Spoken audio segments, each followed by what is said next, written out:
कीमती हार लापरवाही से अपने शयन कक्ष की बड़ी मेज पर रख दिया। छी, ये क्या गंदगी उठा लाया? तुझे और कुछ नहीं मिला लाने को? उठा तो सबसे पहले किशन भागा आया। उसने आंखें खुली की खुली थी। मेरी किस्मत अरे सुनते हो? अरे आओ जल्दी, मेरा नौलख का हार। जिसने भी वो नौलख का हार लाकर दिया उसको उचित दाम देकर पुरस्कारित किया जाएगा।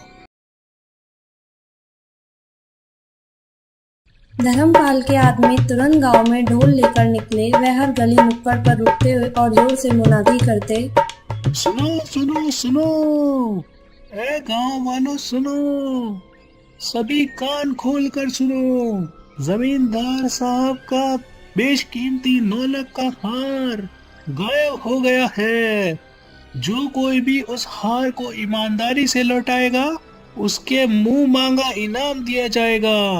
और हाँ, जिसने भी इस चोरी में हाथ लगाया होगा वह जमींदार के कहर से बच नहीं पाएगा।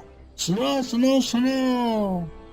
यह खबर आग की तरह रामलाल के घर भी पहुंची। रामलाल खबर सुनते ही घबरा गया। हाथ में हार लिए बैठी सुमन के पास आया। जमींदार साहब का बेशकीमती नौल। अरे बहू, ये क्या आफत गले पड़ गई? ये हार धर्मपाल भाई साहब का है, हमें इसे तुरंत लौटाना होगा। अगर उन्हें जरा भी शक हुआ कि हम चोर हैं तो वो हमें गांव में जीने नहीं देंगे। बहू रामलाल को शांत कराते हुए बोलती है, डरिए मत बाबूजी, हमने कोई चोरी नहीं की है। तुम डर कैसा? आप बस धर्मपाल जी से जाकर कहिए कि हार हमारे पास है और हम उसे लौटाना चाहते हैं। रामलाल कांपते हुए अपने बड़े भाई के पास पहुंचा और साहस बटोरकर उन्हें सच बताया। रामलाल, आज कैसे आना हुआ? तुमने तो कहीं चोरी की हिम्मत नहीं की। कहीं वही हार लौटाने तो नहीं आए हो तुम? हो रामलाल? नहीं भाई साहब, नहीं। वह हार तो बस हमारी छत पर मिला है। शायद किसी चील या कौवे का काम है। मेरी बहू लौटाना चाहती है, पर उसकी एक शर्त है। शर्त यह है कि आपके घर से लेकर हमारे घर तक एक पंडाल लगवाइए, ताकि मैं हार लेकर आऊं तो कोई मुझे और मेरे घर वालों को देख न सके। मुझे हमारी गरीबी का तमाशा नहीं बनवाना। मुझे पता था कि तुम लोग गरीब हो, लेकिन इस हद तक गिर जाओगे ये नहीं सोचा था। धर्मपाल को हार की इतनी जल्दी थी कि उसे यह शर्त मामूली लगी। उसने पंडाल लगवाने का आदेश दिया। सुमन ने शान से उस पंडाल के भीतर से जाकर हार धर्मपाल को सौंप दिया। अरे वाह वाह वाह, ये तो वही हार है। वाह बेटी वाह, वाह कमाल कर दिया। तुमने तो मेरी इज्जत बचा ली। अगर ये हार चला जाता तो मेरी शान पे धब्बा लग जाता। तुमने ये हार नहीं, तुमने मेरी इज्जत लौटाई है। मांगो, क्या मांगती हो? मुझे कोई धन दौलत नहीं चाहिए धर्मपाल जी। अरे क्या कह रही हो? तुमने इतना बड़ा काम किया है, एक जमींदार का इनाम ठुकरा रही हो? तुम्हें जो भी मांगना है मैं दूंगा। तुम्हें धन चाहिए, जमीन चाहिए, बोलो। ठीक है, अगर आप इतना कह ही रहे हैं तो मुझे एक वचन चाहिए। इस दिवाली की रात पूरे गांव में सिर्फ हमारे घर में रोशनी होगी। पूरे गांव में कोई दिया नहीं जलेगा, ना कोई साज सजावट होगी। सब लोग अगले दिन दिवाली मनाएंगे। मैं चाहती हूँ कि सिर्फ एक रात के लिए सारा प्रकाश और उत्सव हमारे घर में हो। हैं? अरे ये कैसा वचन है भाई? तुम भी अजीब हो। मुझे लगा कोई बड़ी मांग रखोगी। अरे लोग धन दौलत, जमीन, हीरे जवाहरात मांगते हैं, तुमसे भी ये वचन मांग रही है? चलो अच्छा ही है, मेरा तो रुपया बच गया। हाँ, मैं वचन देता हूँ कि ऐसा ही होगा। मेरे आदमी अभी थोड़ी देर में पूरे गांव में ये बात फैला देंगे। धर्मपाल को यह शर्त एक मजाक लगी। उसने तुरंत हाँ कर दी। अपने आदमियों द्वारा यह खबर आग की तरह पूरे गांव में फैला दी गई। सुनो सुनो सुनो, इस दिवाली गांव में कोई दिवाली नहीं मनाएगा। सब दिवाली अगले दिन मनाएंगे। सुनो सुनो सुनो, अगर कोई भी दिवाली मनाता पकड़ा गया उसको सख्त सजा दी जाएगी। सुनो सुनो सुनो। हर कोई सुमन की मूर्खता पर हंस रहा था। सब आंगन में बिछी चारपाई पर आकर बैठे। रामलाल ने एक लंबी सांस ली और मुस्कुराकर सुमन की ओर देखा।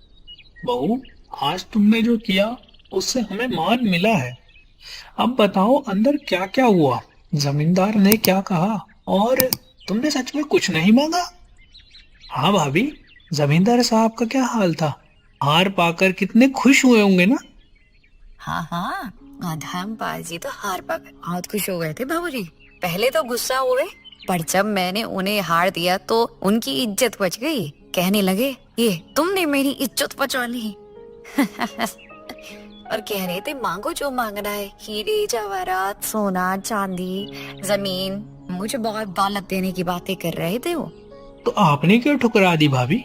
अगर 10,000 भी मिल जाते तो हमारा गुजारा ही हो जाता। नहीं मोहन, नहीं, मेहनत से कमाया हुआ धन ही टिकता है। पर हाँ, मैंने उनसे एक वचन लिया है। पर आपने वो दिवाली वाली शर्त क्यों रखी भाभी? पता है गांव वाले हंस रहे हैं, कह रहे हैं कि सोने चांदी के बदले मट्टी ले ली। वही तो सबसे जरूरी है किशन। मैंने उनसे वचन लिया है कि दिवाली की पूरी रात सिर्फ हमारे घर साज सजावट होगी और हमारे घर दिया जलेगा। पर क्यों बेटी, एक रात की रोशनी से क्या होगा?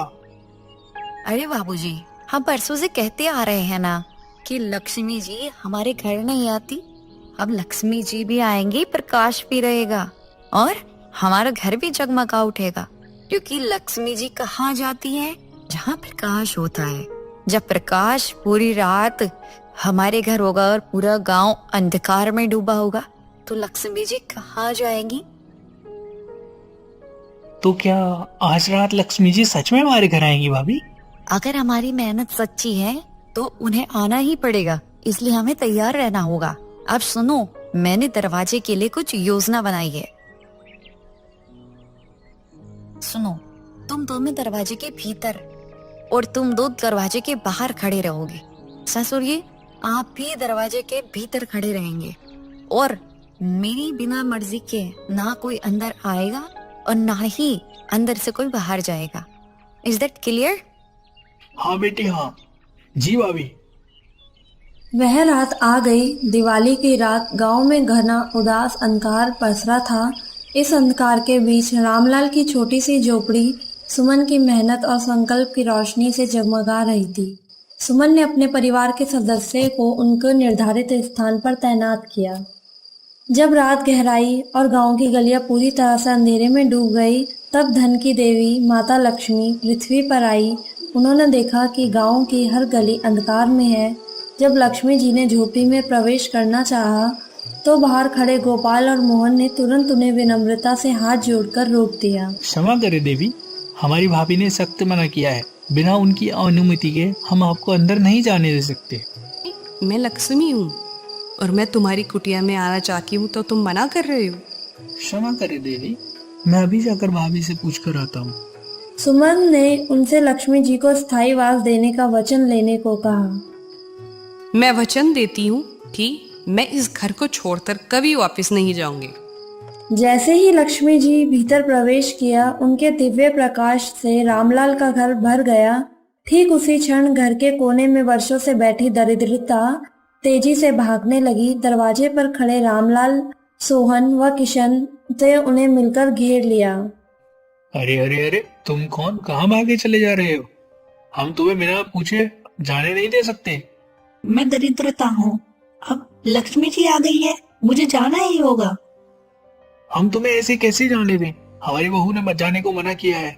रुको तुम, मैं अभी जाकर अपनी बहू से पूछ कर आता हूँ। रामलाल ने जाकर सुमन को दरिद्रता के भागने की बात बताई। बाबूजी, दरिद्रता से थकू कि अगर वो जाकर फिर वापस पाने के लिए जा रही है तो ना जाए, यहीं रहे। अन्यथा अगर वो जाना चाहती है और वचन देती है कि वो कभी वापस नहीं आएंगी, तो वो जा सकती है। हाँ, मैं वचन देती हूँ कि मैं यहाँ कभी वापस नहीं आऊंगी। दरिद्रता को यह शर्त मानने के अलावा कोई और रास्ता नहीं दिखा। दरिद्रता के जाते ही रामलाल के घर में एक गहन शांति और स्थायी खुशहाली की महक छा गई। परिवार के चेहरों से वर्षों से जमी चिंता की धूल हट चुकी थी। लक्ष्मी जी के दिव्य चरणों के प्रभाव से घर के हर कोने में धन धान्य की आभा महसूस होने लगी। उस दिवाली के बाद रामलाल के जीवन में चमत्कार जैसा परिवर्तन आया। सुमन की बुद्धिमत्ता और मेहनत के दम पर वह जल्द ही सबसे गरीब से सबसे धनी व्यक्ति बन गया। जहाँ पुरानी झोपड़ी की जगह अब एक सुंदर मकान था,